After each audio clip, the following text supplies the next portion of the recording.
right, thank you very much, Darren. We've been talking all morning about the possibility, the big vote coming down on this arena funding plan is going to happen tonight, Sacramento City Council. Here in the newsroom with me, Isaac Gonzalez from ransackmedia.com. And Isaac is going to run down for us we're going to cover it all, the good, the bad, and the ugly when it comes to this, not just the arena, but also the funding that could potentially go behind it. So let me ask you this starting off the bat. We're talking about a really high dollar amount here. A lot of people are saying that it could go to better use.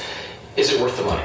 Well, that's a question I think that everyone should be asking themselves. $255 million is currently what the city is committing towards this project, and for a long time it was closer to $200 million. So that bump up 65%, the lion's share of the financing deal, that's a valid question to wonder if it's the best way to use it. Sure, and when you're dealing with that amount of money, I don't think anybody is going to disagree that there's not going to be questions about it. But is there anything in this term sheet that they released that sort of at the end of last week sort of gave us a more exact indication of where the money was coming from and when? Are there any red flags on that term sheet that you think might pop up either at City Council meeting tonight or moving forward over the next few weeks? Oh, absolutely. Well, first of all, I invite every citizen of Sacramento to read the term sheet for himself. It is publicly available. It's on my website, ransackmedia.com.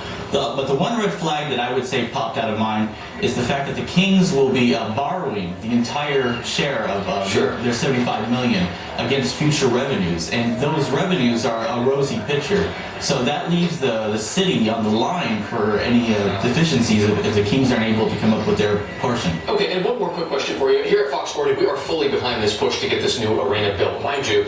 But that being the case, what if City Council votes tonight and they say no? What then? What do we do? What are we going to lose potentially? And I think that's a very valid point. Sacramento, I believe, is a very beautiful and diverse city. We have a thriving arts culture downtown right now, our second city, our restaurants, our businesses. There's a new scene coming down in Sacramento. A lot of people are taking advantage of social media and doing a good job with that. I have a podcast on sacramentocurrent.com. There's a lot of different people that are doing good things in Sacramento. I don't think Sacramento dies without the Kings. Sure. All right. Isaac Gonzalez, Ransack Media, thank you for being here with us. And of course, tonight, 5:36 and at 10 o'clock with Steph Cruz and Jim Crandall. We'll talk a whole lot more about that City Council vote in Sacramento as to whether or not this funding deal is going to go through for this new arena.